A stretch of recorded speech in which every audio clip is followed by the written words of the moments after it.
tie žmonės, kurie kiekvieną dieną arba dažnai yra praktikose ir daro kuo stipresnės praktikas daro, tuo labiau jie išjudina erdvę ir vat jie, kai tą erdvę išjudina, ta erdvė pradeda su jais kalbėtis. Ir jį pradeda siūlyti variantus visokius išėjimo iš situacijos, kurioje tu esi. Yra normalu, kad mes sukomės programuose, mes patys esam programa, mes sukomės programuose ir jos keičiasi, ar ne ta pati programa, jinai gali tiesiog taip pasikeisti, kad jinai ta pati energija, mes jausim visiškai kitaip. Ir mes, kai savo matome jau, kad nepatenkinti mes kažkom, tai, pavyzdžiui, netokie santykiai, netoks darbas, ne ta būsena mano, kažkas ne taip, ar, pavyzdžiui, atvirkščiai ten kažko neturiu, o man reikia, ne, kad geriau jausčiausi. Mes turime savo sukelti tų nepatogumų, todėl kad niekada iš vieno gyvenimo etapo į kitą arba iš vieno lygio į kitą mes nepereinam be turbulencijos. Nebent ten labai labai mažai žingsnelis judėt, tada labai labai patogu. O kuo didesnis greitis, tai yra normalu, kad yra ta turbulencija. Pabandykit jūs įsėsti kosminę raketą ir dabar skristi. Pažiūrėkit, kaip tos astronautus ten krato. Kuo didesnis greitis, tuo daugiau kratosi kažkas tai mumise, ar ne? Ir tame ir būna problema, kad kai žmogus būna tikrai labai atrodo ir gerai žino, ką jam reikia daryti, ko jis nori, jis žino. Jis žino, kaip jis nori, kad atrodytų jo gyvenimas. Ar, pavyzdžiui, tie dalykai, kurie tiko kažkada, dabar jau nebetinka. Jis nori naujų dalykų, ar ne? Pavyzdžiui, koks nors vyras kažkada jis tiko, jis buvo tobulas. Žiūrėk, dabar jau nebetinka viskas, reikia kito. Arba darbas, pavyzdžiui, kažkada tiko, viskas nebeįdomu. Reikia kito darbo arba tame pačiame darbe kažkokių kitų pareigų. Mes, pirmas dalykas, turime pradėti judėti link to, todėl kad yra, aišku, išeitis, kad mes paimam, pavyzdžiui, apsimetame, kad mes nenorime kažko ir tą norą nustumti ir bandyti ten žaisti su savimi tą žaidimą kažkiek tai metų ar iki gyvenimo galo, bet kažko nustumimas visą laiką iš mūsų reikalauja labai daug energijos. Kažką paimti ir nustumti, išstumti savo kažkokį norą, poreikį, labai labai daug energijos iš mūsų paims, jos nebeužteks kažkur kitur, o bet ką mes išstumėm, vis tiek anksčiau ar vėliau pas mus grįš. Tiesiog vienas iš visatos įstatymų, niekaip kitaip. Kad ir ką mes stumėme nuo savęs, vis tiek mes ten energiją duodam, mes ten maitiname, bet kokiu atveju, anksčiau ar vėliau, tai vis tiek apsisuks ir grįž pas mus, kad mes galėtume į tą pažiūrėti. Tai vat, kai žmogus būna apsisprendžia pokyčiams, kai kažkas taip nebetenkina, kad jam jau tai toksinas viduj, kai tai nuodėja gyvenimą, kai tai nuodėja jo būseną. Ir žinoma, dažniausiai, dabar mums yra prieinama labai daug kas ir 21 amžiuje žmogus eina į praktikas. Jis eina į praktikas arba pas psichologą, arba skaito knygas, arba tiesiog savarankiškai ten bando kažkaip spręsti. Dažniausiai padaręs kažką, tai jis išjudina erdvę arba su specialisto pagalba išjudina erdvę. Ir erdvė, kai ji yra išjudinama, tada dekoracijos pradeda taip dėliotis, kad jums atsiveria tie keliai, kurie padeda išeiti iš to toksino, iš tos programos, arba bent jau palengventi tą programą. Ir aišku, kad nebūna taip, kad jūs nuėjote vieną kartą kažkur pameditavote, o kad ir pačią stipriausią praktiką. Ir staiga vien dėl to jau viskas pasibaigia. Netgi jeigu praktikos metu jūs pajutote, kad viskas baigta, aš išsprendžiau, suvokiau ir taip toliau, vis tiek tai turi, žinot, prasigrot, kaip sakant, ir fizinėme lygmenyje. Vis tiek ateis kažkokia situacija, kai viskas, ką jūs matėte energijų lygyje, jūs turėsite išgyventi ir praeiti fizinėme lygmenyje, kad tai nusileistų. Ir bet tada prasideda, kad žmogus pradeda bijoti, todėl kad smegenys tiesiog priprato prie kažkokių senų taisyklių ir staiga čia turi būti naujos taisyklės kažkokios. O naujagi visą laiką yra šiek tiek baisu žmogui, kas yra normalu, nes tai yra kažkas, ko tu dar nežinai.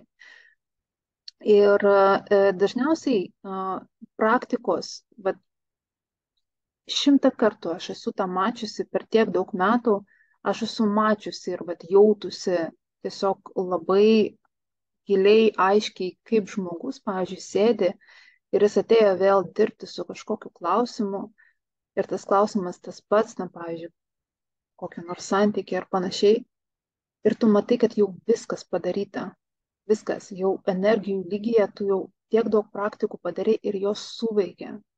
Tau beliko tik fizinėme lygmenyje tai įsileisti, o žmogus laikosi įpročio. Tiesiog įpročio kažkokio, tai vat, kad, pavyzdžiui, aš pripratau, kad man nesiseka, pavyzdžiui, šio klausimu. Ir mes labai dažnai, kas mums trukdo, kad mes, pirmas dalykas, mes tikimės, kad praktiką padariau ir tiek užtenka, o tiek tikrai neužtenka, todėl, kad kai mes padarom kokią nors praktiką arba sudalyvaujam kokioj konsultacijai ir jums specialistas pasako, ko reikia imtis, ką reikia daryti, kur yra problema, kur energijos užtaisas, žmogus išklauso, palinksi galvą, tai vien dėl to, kad jūs tą sužinojant, ar, pavyzdžiui, vien dėl to, kad jūs net tą prajautėt, pavyzdžiui, ne, sesijos kažkokios metu, tai dar nereiškia, kad tai išsisprendė. Tai reiškia, kad dabar reikia imtis veiksmų fizinėme lygmenyje, kitaip sakant, įžeminti savo praktikas. Nes yra žmonės, mes žinom puikiai, kad nuo ryto iki vakaro praktikuoja, bet mes nematom fizinėme lygmenyje jokių pokyčių jų gyvenime. Jie, kai buvo toj pačioj vietoje, taip ir liko. Jie gali papasakoti daug įdomių sapnų, ką jie sapnavo, ką premeditavo, ką paskaitė ir taip toliau. Bet fizinėme lygmenyje, jie kai buvo be pinigų, taip ir yra, kai buvo be santykių, taip ir yra, sveikata negerėja, kūnas gal net blogėja, nes jie pamiršta, kad reikia jį prižiūrėti ir sportuoti. Kitaip sakant, žmogus visko, ką jisai energijų lygyje savo suvokia, ką jisai pasiekia į viršų save keldamas, jis vat, horizontaliai Žemės planetoje, jis neįžemina tų energijų. Ir vat, problema yra tuomet, kad tokį žaidimą galima žaisti labai labai ilgai. Galima medituoti iki gyvenimo galo, bet jeigu tu nesupranti, kad viską, ką tu medituoji, tu turi Žemėje perleisti per materiją, ir realiai tu turi ir turtėti, ir tavo santykiai turi gerėti, viskas turi eiti geryn, taip turi būti. Ir aš visą laiką prašau, kad man tiesiog jau nerašinėtų eterio metu, niekam nerūpi. Jūs tiesiog galite rašyti, jeigu norite savo klausimus, nes kur man rašėte telegramą, tai aš prisimenu visi kiti, kurie messengerį man kažkur ten rašė, aš jų tiesiog niekaip neturiu laiko peržiūrėti, nes telegrame aš galiu tiesiog vienoje vietoje atsidaryti viską, tai jūs galite tiesiog į čatą rašyti, arba kad niekas nematytų, ten private, arba viešai, kad kas nors matytų. Tie klausimai gal net nebūtinai ten tiesiog jau turi būti susijęs su to, ką mes šiandien šnekam, bet jie ir neturi būti labai labai privatus tokie, kad kitiems nebūtų įdomu, pavyzdžiui, ar ne? Tai vat, išėjimas iš kažkokių sunkių energijų prasideda visada nuo to, kad jūs pasakote savo, kad jūs išreiškėte valią pokyčiams. Ir kai jūs išreiškėte valią, jūs pasakote, kad pokyčiai tegul būna, tada reikia išsitraukti drąsą ir turėti omeny, kad jeigu jūs norit pokyčių, tai prieš tai reikia paleisti tuos senus dalykus, kurie buvo. Pavyzdžiui, jeigu tai yra santykiai, faktas, kad reikės, turbūt, kad skyrybų, pavyzdžiui, ar ne, arba susitaikyti su tuo, kad, pavyzdžiui, reikės kraustytis, reikės atsijungti nuo kažkokio seno gyvenimo. Žmogus tą dažniausiai supranta ir va būtent tai ir gazdina jį. Ir kadangi jį tai gazdina, jis tarsi, pavyzdžiui, praktikų metu pamatė viską, kaip jis turi gyventi, kaip jis nori gyventi, kaip turi būti, jis visą šitą pamatė, jis viską žino. Žinot, kai būna net po stovyklų ar po meditacijų, viską žinau, ką reikia daryti. Ten po konsultacijos viską žinau, išeina į gyvenimą, pasirodo tai sunkiau padaryti. Kodėl? Todėl, kad baimės jausmas yra. Ir tada prasideda, kad žmogus gali pats savo sukurti blogus ženklus. Visata jų nesiunčia, bet žmogus pats jos savo sukuria, kad jos pritaikyti tarsi tokį kaip pasiteisinimą, kad nereikėtų eiti ten, kur aš pamačiau, kad aš noriu eiti ir aš turiu eiti, kad aš galėčiau pats save sulaikyti. Nes tos destruktyvios programos mumise, tos virusinės programos, jos labaigi panašios į tas programas, kur yra tam, pavyzdžiui, kokios nors fizinėme lygmenyje, ar ne, kai pasigaunam ten kokius nors ten mikrobus ir taip toliau, jiegi mutuoja, jie bando prisitaikyti, jie nori išgyventi, kaip yra ten sakoma, kad kas tavęs neužmuša, tas mutuoja ir pabando dar kartą. Tai va, yra tas posakis, ar ne, tai tas pats yra su mūsų tom destruktyviom programom, su mūsų virusiniam programom, kurias mes kartais vadinam bloga karma. Tai josgi irgi nori gyventi, nes šiaip visatoje viskas nori gyventi, viskas nori plėstis, jos irgi nori gyventi ir jos nenori būti išnaikintos. Ir kai jos jaučia, kad jos turi bus išnaikintos, jos pradeda bandyti apsisaugoti nuo išnaikimo. Ir žmogus gali, va ta jo dalis, kuri net nėra jis, tai yra tiesiog destruktyvi programa jame, ji pradeda kurti blogus ženklus, ieškoti pasiteisinimo. Žmogus pradeda matyti blogus sapnus. Pavyzdžiui, pajudinsiu šitą reikalą, žiūrėk, kaip bus, kiek daug blogų sapnų prisapnavau, ar ne? Tie sapnai net nebūtinai yra pranašiškai, tiesiog pasąmonė bando apsivalyti tiesiog naktį ir išmeta visas tas baimės. Žmogus tą traktuoja kaip blogą ženklą. Pradeda matyti, tarp kitko, prieš stiprius pokyčius, netgi būna prieš kažkokius tokius stiprius įvykius, gali judėti erdvė labai labai stipriai. Pavyzdžiui, gali kas nors sprogti, gali koks nors kažkam kamštis atsikimšti kur nors ten, pavyzdžiui, ar ne, vandentikyje, gali kažkokie tokie staigus įvykiai vykti, tokie, kuo stipresnė laukia kažkoks įvykis, tuo stipriau juda erdvė. Ir jinai juda, jau kaip ir sakiau, žmogus pats ten traktuoja gerai ar blogai. Kaip aš pasakoju šiandien su ta baterija, kur vos nesprogo, pirmą sekundę protas sako, ojojoj, todėl kad atsimenu prieš 2 metus taip panašiai buvo ir aš irgi ruošiausi nemokamam webinarui. Ir 1:1 ta pati situacija. Ir tada nieko tokio ir dabar. Tu atjungi protą ir žiūri informacinėme lauke, kokia yra informacija, apie ką tai yra. Ir tai visiškai nesusiję su kažkokiais pavojais ar panašiai. Užtat, čia aišku, reikia dar ir išmokti, bet iš tikrųjų su tą informacija dirbti. Tai mūsų fizinis kūnas gali, kai mes išeidinėjame arba apsisprendžiame viduje, bet apsisprendžiame dar ne iki galo, dar yra baimių, kai mūsų dar negana, mes neatsikankinome iki galo, mūsų fizinis kūnas gali pradėti labai labai stipriai sirgti. Gali sveikti galva, gali skaudėti, gali, nežinau, jau kai būna jau programa lenda į paviršių, jinai jau antiek sena ir didelė, kad jau fizinis kūnas per siūles, kaip sakant, braška ir jisai tam pradeda demonstruoti, kad ir tas skauda, gali žmogus tai susižaloti, tai dar kas nors. Tai, aišku, niekas čia nenori sirgti, bet kaip tik reikėtų žiūrėti į tai, kad štai pagaliau tai, kas buvo kažkur tai tyliai tūnojo, išlindo, tik tai, kad jūs davėte tikėt, kad jau fizinis kūnas, materija jau ypatingai fizinis kūnas, kur mes dažniausiai jį saugoti norim, jis jums jau pradeda demonstruoti tą tiesiog per jau tokią kaip skausmą, nes matot, kaip, pavyzdžiui, sielai susišnekėti su asmenybė. Kai siela nori kažkur eiti, asmenybė bijo. Asmenybė, jinai viskas, ko jinai nori būti laiminga, saugi, kad viskas būtų aišku, o siela nori tobulėti. Ir, pavyzdžiui, tam, kad jai tobulėti, plėstis, eiti toliau gyvenime, kažkokius naujus horizontus pamatyti, jai reikia senų dalykų atsikratyti. Jai reikia kartais paleisti kažką, kas šiuo metu yra saugu ir aišku, kad galima būtų toliau eiti. Mesgi, kaip, pavyzdžiui, emigruojame į kitą šalį, mesgi suprantam, kad šitą šalį reikės palikti, emigruoti ir į kitą. Baisu, neaišku, kaip ten to kito šalių bus, bet nauji horizontai taip ir atsiveria. Ir jau jeigu kiti dalykai nepadeda, jau būna jau, pavyzdžiui, ten praktikos metu arba yra atsiunčiamas žmogus kažkoks, kur tiesiai šviesiai pasakoma, kaip reikėtų elgtis. Ir vis tiek gerojo tu nesupranti.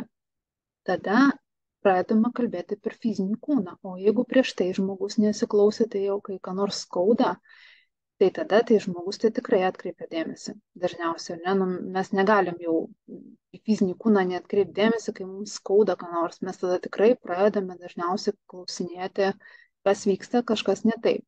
Čia jau tokia labai geras metodas susišnekėti ir dasibelsti iki žmogaus, kad jis bijotų jau ko nors nekeisti. Ir kažkoks būdas, aišku, kiekvienam kelias ten kažkoks ten perėjimų į kitą vadinamą realybę, jis yra labai skirtingas. Ir visą laiką reikia žiūrėti, atidarinėti tiesiog erdvę ir žiūrėti individualiai pa žmogų, kas ten yra, kame yra reikalas ar ne, bet dažniausiai neįmanoma išeiti kažkur tai be valios jėgos. Tai yra neįmanomas kažkoks tai, kad kas nors kitas paimtų ir jūs ištrauktų, jeigu jūs to nenorite. Tai yra tiesiog taip neveikia. Ir jeigu, žinot, neišeina, žmogus neturi viduj, jam taip atrodo, kad jis neturi resursų. Nors iš tikrųjų, jeigu mes turim kažkokią problemą, reiškia, mes turime resursą, mes turime jėgą ir mes galim ją panaudoti, tą energiją, tai problemą spręsti. Nes mes negalime gauti problemų, su kuriomis negalime susitvarkyti. Ir jeigu taip jau yra, kad žmogus jaučiasi kažkur tai bejėgis, jam taip atrodo, mes visą laiką galime prašyti resursų išorėje. Ir jūsų tie resursai išoriai, tarp kitko, labai dažnai ir ateina po kažkokių praktikų stiprių, po gerai atliktų praktikų, visą laiką išsijudina erdvė. Nebūtinai pasikeičia 100% viskas, nebūtinai, pavyzdžiui, ten po kažkokios energetinės korekcijos gyvenimas ten apsiverčia aukštyn kojomis, bet sluoksniais dažniausiai būtent taip ir būna, kad sluoksniai kažkokie sluoksnis po sluoksnių nueina. Nes kur ten yra tokie dalykai sakomi, kad tu vieną kartą padarai ten kažkokią praktiką ir viskas, ir iki gyvenimo galo gali nieko nedaryti. Čia tas pats, kas pasakyti, kad padarai ten organizmo valymą ir viskas švarus organizmas iki gyvenimo galo, arba nuėjai į sporto klubą ir fitneso kūnas tau iki gyvenimo galo. Tai tas pats ir su dvasinė praktikom, visą laiką sluoksnis po sluoksnių, kaip svogūnas, koks žmogus yra nulupomas ir ta programa jinai taip ir išeidinėja. Ir visą laiką mes galim prašyti išorėje pagalbos. Klausimas tik, ar jūs priimat vėliau tą pagalbą, kuri visą laiką ateina po kažkokios technikos. Nes dažniausiai žmonės, sakau, arba išsigąsta, arba tiesiog pagalvoja, kad čia nesusiję, arba pamato tokį blogą ženklą. Ir ką galima padaryti žmogui, kai jis galvoja, kad jo destruktyvi programa yra svarbesnė negu iš viso jo gyvenimas. Ką su juo galima padaryti, ką jam galima pasakyti, kai jis taip mato, kad, pavyzdžiui, kažkokia situacija, kuri yra sukurta dėl to, kad jis turi savo viduje kažkokią problemą. Aišku, tos programos, jos visą laiką būna dažniausiai tokios labai sudėtingos, ten jos iš kelių dalykų dažniausiai susideda, bet kai žmogus galvoja, kad virusas jame yra svarbesnis ir didesnis nei jis pats. Ir jis tada bijo imtis kažkokių veiksmų, bijo pajudinti tą fizinę realybę. Ir taip galima žaisti tą žaidimą iki gyvenimo galo iš viso. Galima praktikuoti, medituoti, po palmę sėdėti. Ir taip ir niekada neišeiti iš būsenų. Tu gali ten kažkur tai išvažiuoti, pavyzdžiui, pabėgti, bet tai vis tiek tave pasivys. Ir žmogus taip gali iki gyvenimo galo ir begalybėje žaisti tą žaidimą. Nes visa esmė yra ta, kad mes, kad ir ką darom, energijų lygyje, mes turime vėliau, kaip akis į akį, tą pasitikti materijoje. Tai visą laiką bet tas remontas, kur po nepatogumo ateis patogumai, tai visą laiką ateina po praktikos. Tas pasiūlymas ir kelias atidarytas, kad štai mes dabar fizinėme lygmenyje einame ten, fizinėme lygmenyje darome kažkokius aiškius pokalbius, susitikimus, sprendimus, ne savo galvoje, o jau fizinėme lygmenyje tiek, kiek yra įmanoma. Todėl, kad yra mitas, kad, pavyzdžiui, ten kas nors pagamins tau amuletą ir kai pagamins tau tą amuletą, tai tada išsispręs situacija ir tau nieko nereikės daryti. Dažniausiai, tarp kitko, tokie ten norų pildymai, tai čia tos norus pildo, čia atskira tema, nereikėtų net iš viso daryti tokių dalykų. Viskas yra padaryta tam, kad išjudintų energiją, bet jeigu jūs atstumėte ir neprisileidžiate ir blokuojate tai, kas vyksta fizinėme lygmenyje, galima viešpatė spręsti kažkokią problemą 10 metų ir taip ir neišspręsti. Finale sulaukti senatvės, kai jau fizinis kūnas jau dažnai netgi nebegali, pavyzdžiui, juos laikyti. Ir taip, jūs man jokių klausimų nerašot, jums viskas yra aišku, arba neįdomu. Labai dažnai, kodėl neišsijudina, būna viena iš problemų, kad žmonės vadovaujasi kažkokiais dalykais, kurie yra atgyvenę. Pavyzdžiui, aš labai atsargiai žiūriu į labai senas tradicijas, kurios yra senos, tokios senos, kad jos nebepritaikomas 21 amžiuje. Jos tiesiog yra per senos, jos neturi vietos 21 žmogaus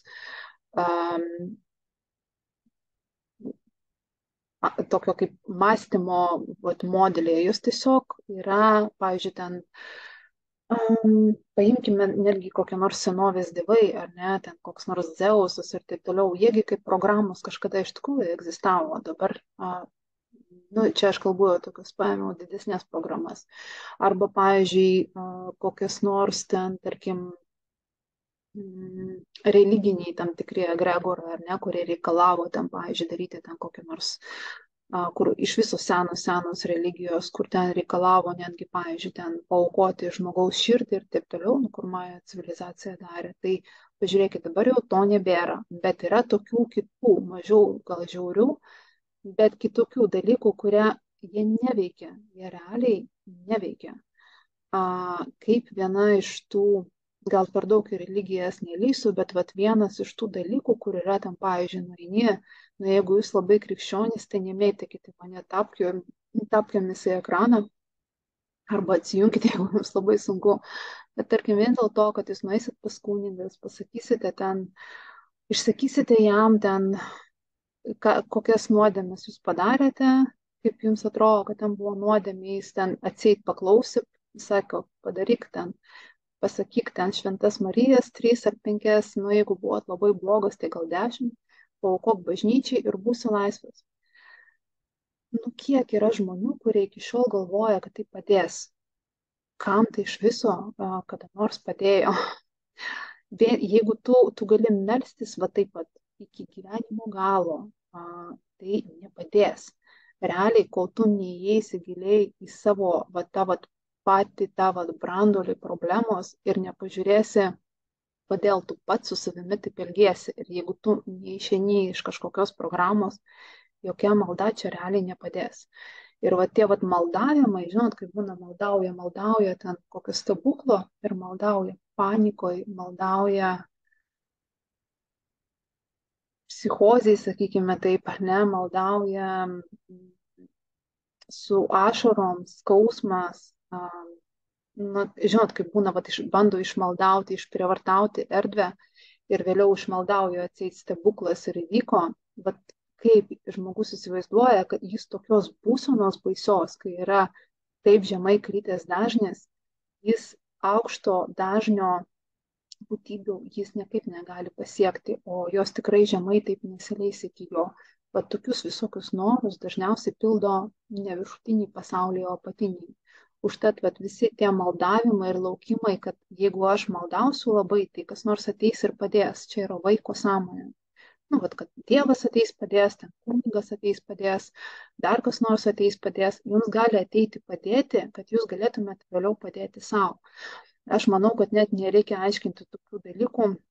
Aš manau, kad jūs ir patys greičiausiai, kad kuo puikiausiai tą suprantate, kad kai kurie dalykai, kuriais mes galbūt tikėjome vaikystėje, jie realiai neveikia. Jie niekada greičiausiai ir nebuvo tiesa, kaip mes suprantame, ar ne? Ir 21 amžiuje labai ilgai negalėti išspręsti kažko tai ir išeiti iš kažkokios tai situacijos, kai mes šitą visko turime, tai yra negerai. Jau tai yra kažkoks jūsų, jau čia yra jūsų noras kankintis, jūsų pasąmoninis stiprus noras kankintis. Ir mesgi suprantame, kad mes patys galim įsileisti tik tai tiek, kiek mes norime įsileisti. Ir būna kartais tokių pokyčių, kaip žmogus nori, žmogus negali atlaikyti, nes jis į save naujų energijų negali įsileisti, nes užima kažkas vietą viduje. Tas kažkas tai dažniausiai būna nuoskaudos, daug vietos užima, jos neapsimoka, kažkokios baimės daug vietos užima, jos irgi neapsimoka, žmogus naujų energijų negali įsileisti. Užtat, kai mes norime išspręsti kažką, tai kad ir ką mes norime išspręsti, mes pirmoji eilė visą laiką, kaip aš sakau, turim kapstytis net ne po praeitus gyvenimus, ne po kažkokius ten protėvių sistemą, tai yra antraeiliai dalykai. Pirmoji eilė reikia pažiūrėti, kaip aš dabar jaučiuosi ir įvardinti savo, kas tai yra ir tada jau eiti toliau, sakykime, iš kur kyla, kur yra tas užtaisas. Mus labai nejuokais stipriai laiko mūsų aplinka. Tai yra dar vienas dalykas, kodėl mes kartais negalim pajudėti gyvenime į priekį. Aišku, problema būna, kai žmogaus toksinas didžiausias, pavyzdžiui, yra santykiai. Ir tai ir yra tai, ką jis savo vardintų kaip didžiausia problema šiuo metu, ar ne, kai jis jau gal kaip ir norėtų, bet niekaip negali.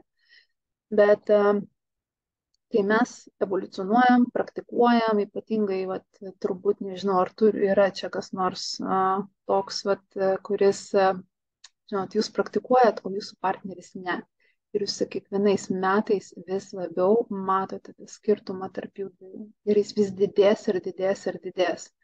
Todėl, kad su metais, jeigu žmogus nuolat, ne tai, kad jis nuolat ten turi po palmę sėdėti medituoti, bet vis tiek būna, žinot, žmogus po parką ten pasivaikščiojo, kažką galvoja, kontempliuoja ten kažką tai ir jis užduoda savo teisingus klausimus, jis stebi aplinką, stengiasi sąmoningai reaguoti, galbūt ten karts nuo karto kažkur ten nueina, bet iš esmės supranta galbūt ir yra labiau suaugęs, labiau sąmoningas nei jo partneris, vis didėja tas atstumas.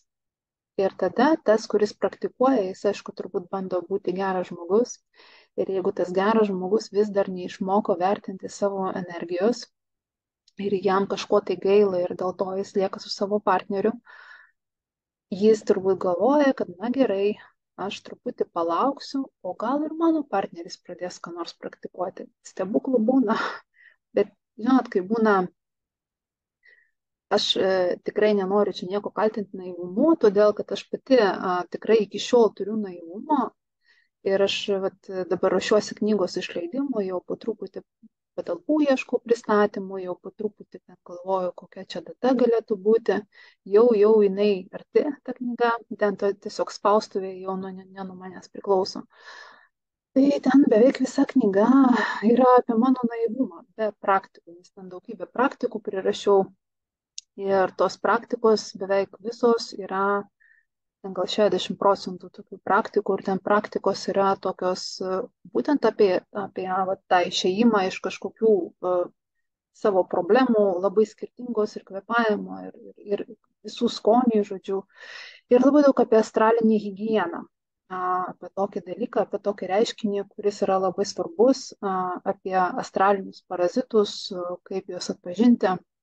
Nakčiai nenoriu jūsų gąsdinti ir pasakoti tokių dalykų, kas lankė mano tą seminarą apie tai, kur įrašai dar yra, galėsit grįžti, peržiūrėti. Ir išorė labai stipriai mus kartais laiko.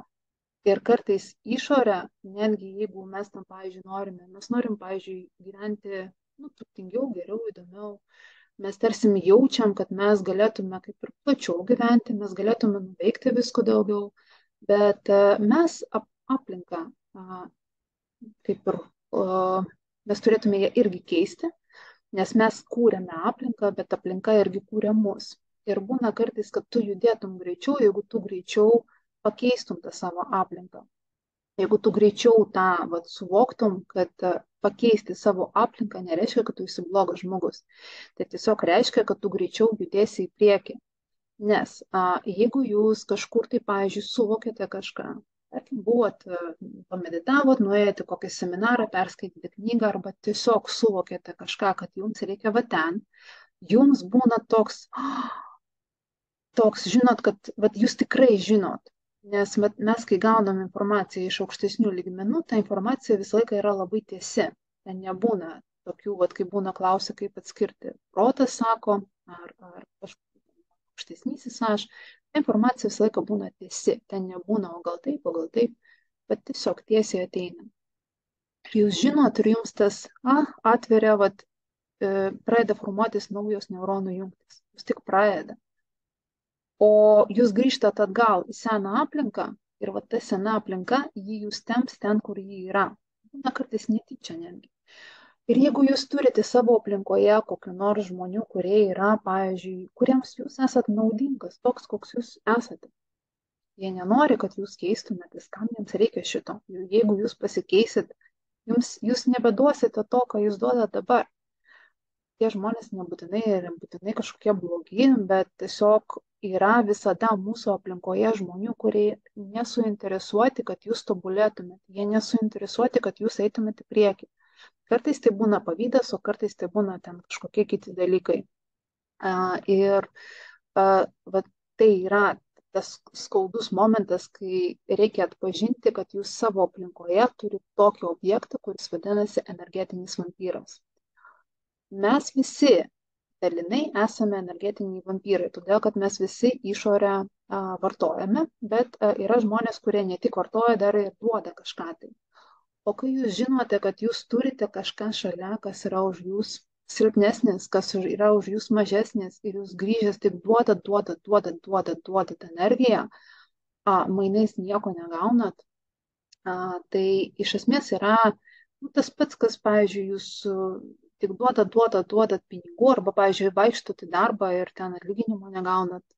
Kaip jums tai atrodo, pavyzdžiui, vaikštot kiekvieną dieną į darbą ir negaunat atlyginimą ir dirbat šiaip savo. Ir tas darbas galbūt jau nelabai patinka. Tai atrodo keistai, bet kažkodėl santykiuose, emocijose su žmonėmis, kažkodėl žmonės apie tai nepagalvoja, kad kai mes švaistom savo energiją tiems, kurie yra vadinamieji, tokie kaip parazitaujantis galbūt šiek tiek, mes iš tikrųjų save sulaikome nuo kitokios realybės. Ir tarp kitko, tie energetiniai vampyrai mūsų išorėje, tai yra vienas iš tų dalykų, kuris mus laiko senose programuose, laiko mus, pavyzdžiui, jūs gal norite, tarkim, numesti svorį, jūs norite geriau jaustis, o kokia nors draugė šalia visai nenori, kad jūs numestumėte svorio. Jai norisi, kad jūs tokia liktumėte ir viskas. Jai gal taip saugiau, kad jūs su svoriu. Dėl savų priežasčių. Ir jinai pradeda jūs, nežinau, atkalbinėti ar panašiai, dėl savo kažkokių tai dalykų. Ir jūsų užduotis yra realiai, kai jūs gaunate tą signalą, tikrą signalą iš kažkur tai, iš išorės, iš kažkokio specialisto arba iš savęs paties, užsirašyti ir neleisti, kad kažkas kitas, kas, sakykime, jūs nujaučiat, kad, kaip atpažinti, kad žmogus yra, pavyzdžiui, toksiškas ir jis yra vienas iš toks kaip inkaras jums. Nes žmonės yra arba didelės energijos baterijos, arba dideli tie atimėjai vampyrai. Kaip atpažinti? O atpažinti realiai yra, kad, pavyzdžiui, su tokiu žmogumi pabendravęs, jūs jaučiate, kad jūsų pasaulis sumažėjo. Jis tapo mažesnis. Jūs gal norėtumėt ir tą, ir aną, ir tą, ir tą. Idėjų daug. Pavyzdžiui, grįžtat namo, jeigu neduok dievę po vienu stogu gyvenat, ir jums atrodo, kad jūs negalit pakeisti šito, jums tik tai atrodo taip. Viskas, pasaulis sumažėjo. Pasaulis tapo kažkoks mažesnis, jūs kažkokia apribota, jūs kažkokia jau pavargusi, gal net namo nesinori eiti. Arba, pavyzdžiui, tai yra draugė, kuri skambinėja jums kiekvieną dieną, su jumis kalbėtis, jei su jumis bendrauti gerai, bet jūs nematote, jūs nieko negaunate iš to. Arba, pavyzdžiui, jūs net negalite pasipasakoti apie savo reikalus, nes jinai tik tai apie save šneka. Ir energetiniai vampyrai kartais būna, tarp kitko, labai charizmatiški žmonės. Pavyzdys, nežinau, ar čia yra kas nors, kas veda kokios nors praktikas arba stovyklas, arba nori pradėti. Matau, kad į šamanišką ratą yra tų, kurie užsirašė, tai va čia jums paklausyti. Kai mes būna, arba jeigu jūs esate dalyviai, kai mes dalyvaujam, pavyzdžiui, kokią nors stovykloje, arba mes dalyvaujam kokiame nors panašiame renginyje, kur yra su saviugda daug dirbama. Labai dažnai, mesgi einam pas vedėją, mes einam klausytis, ką vedėjas pasakys, kokių praktikų duos, kas bus. Mes pas jį einam, nes mes jame matome kažką, kas galės mums kažką duoti. Vedėjo darbas, aišku, šnekėt, nes jis netylės, ar ne, jo darbas su jumis dirbti, tai yra jo darbas, normalu, kad tuo metu jis gali būti toks labai intensyvus, tai yra vietų ir laikų. Bet labai dažnai jūs galite tiesiog salėje arba pertraukėlių metu rasti savo dar vieną tokį, kuris atėjo į erdvę tam, kad jis turėtų vietos pademonstruoti savo žinias, kuris ką lankė, kokius seminarus, ką perskaitė. Jis pertraukėlių metu visus apkonsultuoja, visiems viską papasakos, visiems viską paaiškins. Dažniausiai tai yra žmonės, kurie neužsičiaupia. Jie gali papasakoti, kaip ilgai jie yra veganai. Žinot, kaip pokštas, iš kur sužinoti, kad žmogus yra veganas. Jis tau pasakys.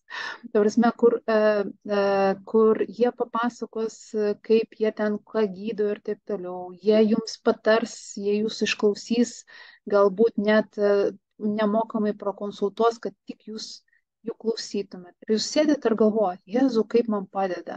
Bet pertraukėlių metu dar vienas, kažkas man padeda. Ar jūs nesuprantat, kad tas žmogus vampirauja? Tikras mokytojas gyvenime neprieis ir nepradės jums nieko aiškinti, jam nereikia. Pirmas dalykas, jis darbe prisimokytojauja, jam pertraukėlių metu dar šito, prie manęs, pavyzdžiui, pertraukėlių metu, kai prieina, aš prašau pasilaikyti klausimus sesijai, nes aš pertraukėlių metu kaupiu energiją. Man, kai rašo, arba draugės, kai nori ten kalbėti su manimi, pavyzdžiui, ten apie ką nors, man darbe užtenka nuo ryto iki vakaro aiškinti žmonėms, kaip gyventi dar nedarbo metu. Man to nereikia. O tie žmonės, kurie to neturi, jiems to reikia ir jie jūsų ieško, prikimba, o jūs net nesuprantate, kad jūs tik tam jiems reikalingi esate. Ir tokių žmonių ne tik stovyklose, jūs tokių, aš tave toj pagydysiu arba aš tau padėsiu toj, galit gyvenime irgi turėti. Tai gali būti jūsų kaimynė, tai gali būti kažkoks žmogus, kuris visą laiką lenda su savo pagalba, su savo patarimais. Jis perskaitė kažką knygoje, jūs šiandien sakot, jam, oi, man galva skauda, jis jums toj pat padės, nes jis kažką perskaitė, žino, arba pagydys, ten reikia, kokį padarys. Čia labai blogas ženklas, kaip čia primityviai šnekant, todėl kad žmogus aiškiai jam to reikia.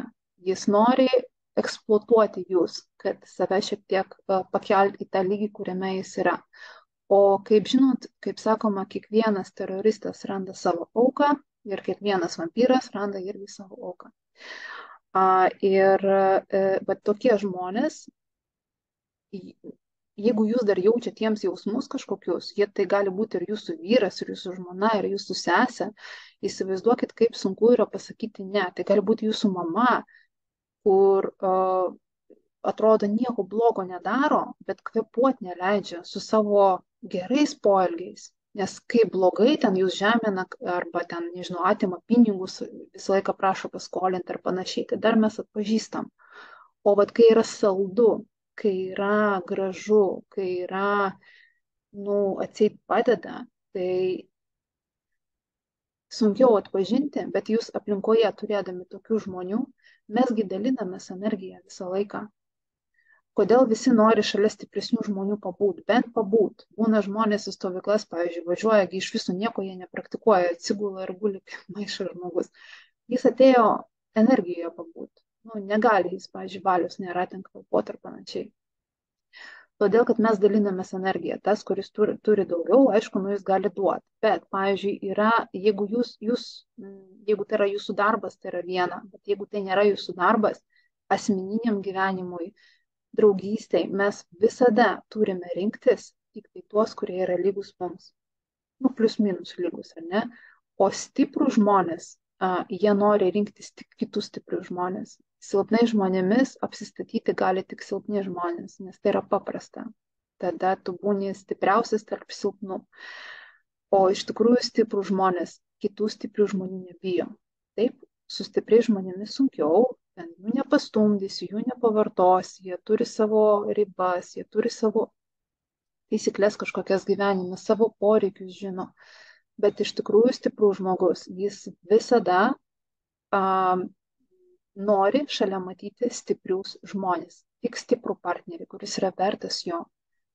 Tik aš tarp kitko, kai būna į konsultaciją ateina, tie, žinot, super vyrai, pavyzdžiui, turtingi, viskas yra, visko turim, finansiškai apsirūpinę ir karjera tvirta, verslai tvirti. Aišku, kad ir ypač jeigu jie yra patrauklus, bet net nebūtinai, visos moteris lipa ant galvos. Todėl, kad jos mato, kad tai yra resursinis vyras, kodėlgi tokio nenorėt. Ir nei vienas dar nesakė, kad kaip sako, ko tos moteris tikisi. Kur būna, dar jos ir jaunas būna labai dažnai, arba tiesiog nieko, žinot, neatitinka. Jos nėra irgi pakankamai socialiai sėkmingos, arba būna, pavyzdžiui, viskas, ką gali pasiūlyti, tai savo kūną. Ir sako, ko jos tikisi. Jos nėra lygios, nėra iš tikrųjų, ne tas pats lygis, ko tu tikėsi. Nes visą laiką stiprus žmogus į partnerį turi rinkti stiprų. Jūs galite pradžioje rinkti stiprų žmogų, paskui, kaip sakau, peraugote, viskas. Jūs galite neišeiti iš savo būsenos, iš savo kažkokių tai užstrigimų vien dėl to, kad jūs esat apsupti žmonių, kurie yra jau ne jūsų lygio ir jie kaip inkarai jūs laiko. Ir galit melstis kiek norit, bet jeigu jūs veiksmų nesiimsite, tai duok Dieve, kad tam, pavyzdžiui, galbūt kažkaip pasąmoningai išauksite, kad tie žmonės kažkaip patys pasišalins iš jūsų gyvenimų. Nes aplinka yra svarbi, o jūs, kai bendraujate su tais žmonėmis, su kuriais jūs nenorite bendrauti, bet jūs per prievartą vis tiek bendraujate. Aš, pavyzdžiui, nematau niekada, jeigu skanuoja santykių bendrą kūną, ar ne, yra vyras, moteris ir jie tą bendrą kūną savo santykių turi, aš tai niekada nieko gero nematau, ten kažkoks grybelis, puvėsis kažkoks, tai netgi jeigu jie nesipyksta, jie taip gražiai sėdi, gražiai bendrauja, bet įsivaizduokim, tarkim, vienas iš partnerių jau seniai nebemyli kito partnerio ir jau net erzina, pavyzdžiui. Aišku, ten dažniausiai žmogus pats ant savęs pyksta, kad jis negali ten nutraukti kažko. Arba, pavyzdžiui, darbovietė, jau neapykanta tai darbovietė, vis tiek eini. Iš esmės, kas vyksta tuo metu? Tu gali šypsotis, gali atrodyti, atseit fiziškai, fizinėme lygmenyje, kad laimingas, nes tos visus ten šypsena, gražų žodžiai, viską rodai, ten bandai, kad tu laimingas ir patenkintas, viskas gerai, bet viduje, kas vyks? Jūs viduje, jūs kažką galvojat nelabai ką gero, jūs nesijaučiat gerai. Tai iš esmės, kas vyksta? Mesgi nuskaitome vienas kito energijas, mes jomis dalinamės netyčia, energijos yra užkrečiamos apskritai. Tai įsivaizduokit, pavyzdžiui, kaip pavyzdys, jeigu jūs fizinėme lygmenyje, pavyzdžiui, turit sveikatos sutrikimų ir jūs visą laiką gadinate orą. Ir, pavyzdžiui, kas nors nutiko. Ir žmonės turi uostyti tą, kaip jūs gadinat orą, jie turi tom kvapuoti, kaip pavyzdys, ar ne, tai jūs darysit ką? Jūs susitvarkysit su savo sveikata. Tai va tas pats yra emocijų lygmenyje, jeigu jūs kenčiate, jūs gadinat orą, ta prasme, jūs skleidžiate į aplinką nieko nesakydami, nelabai kokias bangas. Jūs tam partneriui tikrai nepadedat, nes jūs jam duodate pakankamai nemažai toksino. Jis iš jūsų gauna ką? Kokią energiją? Labai labai prastą iš tikrųjų. Ir jeigu, žinot, kaip būna baimė nutraukti kažką, baimė, bet ką nutraukti, tai reikia turėti omeny, kad į santykius su kitu objektu niekas neina per prievartą. Jūsų antroji pusė, jūsų viršininkas, jūsų ten bet kas iš viso, jie irgi savo procesuose yra, tai yra jų atsakomybės dalis ir kaip jie reaguoja, pavyzdžiui, jūsų kažkokius poelgius, kad jūs norite toliau gyvenime, arba jūs nebenorit jiems kažko duoti, arba jūs norit būti kitokie, arba, pavyzdžiui, jeigu jūs jau, pavyzdžiui, jau pakankamai suaugusi mergaitė, jūs norite išeiti iš tėvų namų, o tėvai nenori, kad jūs išeitumėte, tai jeigu jūs jau turite padaryti, mes realiai idealiausia, kai mes 18 iš namų išeinam, mes greičiau augam tada. Įsivaizduokit, jūsų atsakomybės zona yra padaryti tai, ką jūs jaučiat, kad reikia padaryti, o jūsų tėvų tada atsakomybės zona tvarkyti su savo reakcija. Kiekvienas žiūri iš savo pozicijos, nes jūs negalit būti atsakingi už kito žmogaus reakcijas, už kito žmogaus emocijas. Čia rašo, kodėl nereikia galvoti norų. Aš nežinau, ką reiškia šitas klausimas. Nesuprantu, ką reiškia. Ką jūs turite omeny? Kaip atpažinti žmonės, kurie tarnauja tamsioms jėgoms ir kiek jie yra mums pavojingi. Jie yra pavojingi, jeigu jie yra stipresni už jūs ir jūs, arba jūs. Tikroji tamsa niekada ta pavojingiausia tamsa. Pati pavojingiausia. Ji niekada nebūna baisi. Pati pavojingiausia tamsa visada būna graži. Ji visada būna apsirengusi baltais kabutėse baltais drabužiais. Ji visada labai daug kalba apie meilę, ji visada labai daug žada visko. Ji gali kalbėti apie Dievą labai daug.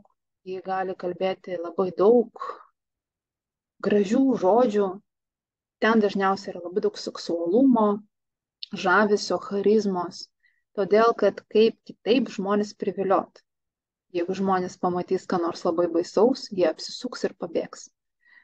Tikroji pati pavojingiausia tamsa visada yra labai charizmatiška, labai graži, visus ten dažnai gydanti ir taip toliau, ir visada super ten švelni ir taip toliau. Ten visada būna labai daug pagundų. Bet seksualumas, pinigai, valdžia, tie skaniausi dalykai. Čia ta tikroji tamsa, tokia pavojingiausia, aukščiausio lygio. Visi ten kiti brūdai, tai taip, reikia turėti omeny, kad prie jūsų niekas negali prilipti, jeigu nėra magneto. Bet kokia destruktyvi programa yra magnetas įeiti arba pasigauti ten kokią lervą, arba yra ir baisesnių dalykų. Čia tokia labai atskira tema. Aš atsimenu kažkada visos paros, visos dienos webinarą apie jį dariau, kur mes darėme ir jis iki šiol yra įrašuose. Tai čia tokia labai ilga tema ir aš netgi atsimenu dariau, kad tai būtų su registracija, su kamerom ir taip toliau, nes ten buvo prikalbėta labai daug. Taip, jūsų užduotis yra nebėgioti ir saugotis nuo tamsos, ten su druska ir taip toliau, o žiūrėti į savo būseną. Jeigu ji bus gera, jeigu jūs būsit su teisingom vertybėm, jeigu jūs būsit, vėl sakau, sudėtinga atpažinti, todėl kad labai dažnai ta didžiausia tamsa, jinai būna tikrai atrodo labai šviesi. Labai labai. Todėl su kuo jūs rezonuosite, tą ir prisitrauksite. Tai toks klausimas labai labai platus, bet kaip jį atpažinti, sakau, tą pačią aukščiausio lygio ten dažnai būna labai pagundų daug ir jeigu žmogus turi kokių prisirišimų, tai toks žmogus automatiškai yra labai lengvai valdomas. Ar normalu, kad per praktikas aš nematau jokių vaizdinių, man neišeina vizualizuoti. Praktikų yra labai įvairių. Jeigu jums neina matyti vaizdinių, tai nereiškia, kad jūsų praktika yra visiškai bevaisė. Yra žmonės, kurie mato vaizdinius, yra žmonės, kurie dirba su savim tiesiog skaitydami informaciją. Pavyzdžiui, jūs gulite arba sėdite ir jūs tarsi žinote. Vyksta, kad toks informacijos skaitimas, be jokių vaizdinių, daugiau informacinė, tarsi sluoksniai informacijos kažkokie ateina. Yra žmonės, kurie jaučia viską per fizinį kūną, pavyzdžiui, ar ne, tarkim, čia fizinėme kūne kažką pajutau ir staiga žinau, ką tai reiškia. Mano fizinis kūnas kalba. Tai labai labai įvairiai, nebūtina užsiciklinti, kad jūs būtinai turit vizijas matyti. Ir tarp kitko, jeigu jūs labai norite tas vizijas matyti, pavyzdžiui, labai reikia, tai kuo labiau jūs norite tas vizijas matyti, tuo didesnė įtampa jūs sukeliate praktikos metu ir tada mažesnė tikimybė, kad jūs tas vizijas matysite. Todėl, kad visi tie vaizdiniai, jie ateina tada, kada žmogus sugeba labai aukštai pakelti savo sąmonę ir labai atsipalaiduoti. Ir tai yra jau gilesni tokie procesai. O jeigu jūs, pavyzdžiui, sėdite įsitempusi ir bandot išgimdyti, kad ką nors matyt, tai jūs įtampą sukeliate. O negalite paprasčiausiai sau leisti pakilti į kitų lygmenų, kurius galėtumėte jau tos vaizdinius matyti. Su informacijos gavimu tas pats. Reikia nespausti erdvės, reikia duoti užklausą kažkokią, jeigu jūs einate į praktiką su užklausa, pavyzdžiui, ar ne, jeigu duodate užklausą ir nieko neprievartaujate, sėdite ir laukiate atsakymo. Jeigu atsakymas neateina, turėkit omeny, kad jis gali ateiti rytoj, poryt, miego metu. Dažniausiai kai kurie žmonės miego metu tiek daug gauna atsakymų, todėl kad jie tuo metu būna labai labai atsipalaidavę. Ir praktikų šiais laikais yra labai labai daug. Aš manau, kad čia esmė yra jau dabar nerasti tas praktikas, o atsirinkti pas ką einat ir kur einat ir kokios praktikos. Aišku, mes šiandien su viena kolegė kalbėjomės ir jinai sako, kad jie jau seniai su lietuvis nebedirba, nors jie yra lietuvė. Ir ji man tą sako ne pirmą kartą. Ir kai jinai man pirmą kartą prieš keletą metų tą pasakė, aš pagalvojau, kad ką jinai čia šneka, kodėl su lietuvis nedirba čia dabar. Ir kai žmogus neturi savo vertės pajautimo, jis niekada nevertina ir savo, pavyzdžiui, tos šalies, iš kurios jis yra kilęs. Kažkada, pavyzdžiui, man parašė interviu, paprašė paimti ir aš tiesiog įėjau į YouTube pasižiūrėti, kaip tas vyrukas ima interviu, kas čia toks man parašė ir kaip atrodo jo interviu. Ir viename video jis kalbino kažkokią merginą. Ta mergina, kaip suprantu, veda kažkokias praktikas ir aš taip į vidurį to video įėjau ir paspaudžiau kaip tik ant to momento, kai ji kalbėjo apie tai, kad ji niekada nieko nesimoko iš lietuvių. Kad lietuviai nėra Lietuvoje gerų mokytojų. Ir aš šitą paklausiau ir toliau aš neklausiau nieko, ką jinai kalbėjo. Nes kadangi ji pati mokina kažko, tai ji ką tik pasakė, kad ji irgi nėra gera. Todėl, kad jeigu Lietuvoje nėra gerų mokytojų ir tu kažką vedi, tai tu irgi nesi gera. Tai kokia prasmė yra ten tavęs toliau klausyti? Todėl, kad mes niekada nevertiname savų žmonių. Niekada. Ir aš pastebiu, kad iš Estijos, iš Latvijos, iš Baltarusijos, iš Ukraino, kad ir iš Kazachstano, iš bet kur žmogus yra geresnis negu iš Lietuvos. Čia ne tik mano darbe, bet apskritai visur.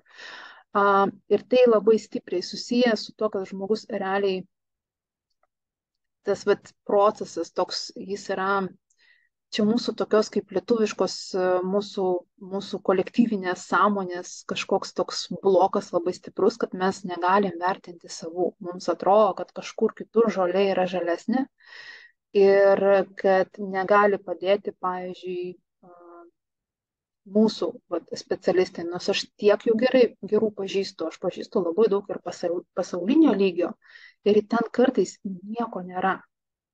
Nieko. Ta prasme, nu, ten daug menedžerių pasisamdyta, daug fotosesijų, daug visko, o realybė ten nieko nėra. Ir tie lietuviškai kartais būna netgi daug geresni, bet mes negalim vat, jų vertinti nors tu ką. Ir, pavyzdžiui, kai aš pradėjau dirbti su savo savivertė daug, nu aš nepradėjau dirbti, aš tiesiog kažkaip jinai man ten natūraliai kilo ir pakilo, nes aš tiesiog, kai susidurdavau su toksiškomis situacijomis savo gyvenime, aš iš karto žiūrėdavau, ką man tai reiškia, kodėl taip nutiko. Ir iš karto matydavau, kad reikia dirbti su savo asmeniniam ribom, reikia kelti savo savivertę. Kai tu keli savo savivertę, pradedi žiūrėti, kad kadangi su psichika tampa viskas tvarkoj, tu automatiškai pradedi labiau rinktis tuos, kurie renkasi tave. Tu pradedi nenorėti būti ten, kur, pavyzdžiui, tu esi mažiau vertinama, kur tu ten esi kažkaip 50 vietoje. Automatiškai aš, pavyzdžiui, irgi kaip ir ta moteris pradėjau žiūrėti daugiau kažkaip plėstis, kad toliau, tarkim, nuo Lietuvos. Nors aš esu iš tų žmonių, kurie visada mylės Lietuvą ir aš manau, kad man ir lietuviai patinka, man ir mūsų specialistai patinka. Aš esu iš tų, kur mano, kad nu, pas mus viskas tvarkoj. Pas mus yra ir nelabai kokių, bet yra ir tikrai gerų. Ir aš esu mačiusi, pavyzdžiui, kaip, tarkim, kai kurie, nu, paimam ten kokie jogos instruktoriai, būna geresni jogos mokytojai, nei koks nors jogas iš gūrų iš Indijos, kuris yra gūrų tik dėl to, kad jis yra iš Indijos. Kur ten daro, ta lietuvė mokina saulės pasveikinimą daryti ir ten visa erdvė tiesiog juda nuo jos, nes ji yra savo vietoje. O mes galvojam, kad kadangi iš Indijos būtinai geras jogas, arba jeigu yra iš Perų, tai būtinai šamanas. Pavyzdžiui, mano geriausi mokytojai šamanizme visi buvo kaip tyčia europiečiai. Gimė Europoje ir tiesiog iš šito vat, kažkaip reikia mums jau išeiti paprasčiausiai, o jau pasirinkti praktiką, jums reikia eiti ten, kur jūs nebijote ir kur jūs įsivaizduojate, kad jūs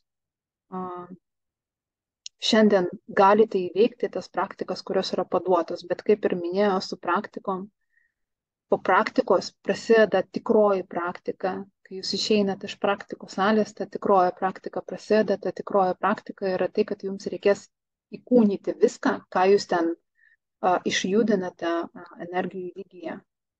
Vat kaip apsisaugoti nuo energetinių vampyrų, tai yra dalykas, kuris vadinasi asmeninės ribos. Kai sudėtingiau šiek tiek su žmonėmis, sakau, kurie yra ten, tarkim, jūsų žmona, vyras, nu, artima aplinka, kur taip paprastai nepasakysi stop. Asmeninės ribos. Realiai, kai mes turim tvirtas asmeninės ribas, kai jos iš tikrųjų tokios yra, tai žmonės net nebando jų peržengti. Jie net nebando, jie tiesiog intuityviai jaučia, kad nepavyks. Pavyzdžiui, nuvažiuokite prie kokio nors Bekingemo rūmų. Ten stovi baisiausia apsauga ir taip toliau. Žmonės dažniausiai net nebando ten įsilaužti į tos rūmus. Jie tiesiog supranta padėtį. Yra įeinama ten, kur yra lengva įeiti. Ir kaip pasakiau, kiekvienas teroristas randa savo auką. Visada. Ir asmeninių ribų nustatymas tai yra procesas, kuris su kiekviena diena turi praktiškai be asmeninių ribų mes nežinome, kas yra besąlyginė meilė. Mes nežinome, kas yra tas nušvitimas ir mes nežinome, kas yra tas dvasinis gyvenimas, nes meilė, pirmoje eilėje, pavyzdžiui, meilė savo, ne, kurios, kad tu myli ir gerbi save, tu myli ir gerbi savo energiją ir dėl to tu gali mylėti kitus. Nes tu tiesiog elementariai tau net nieko nereikia kalbėti, tau nereikia būti kažkokių super lipšnių, tu tiesiog natūraliai žmonės myli, bet meilė savo, tai pirmoji eilė asmeninės ribos. Tai reiškia, kitų negali mylėti, kol va šito vat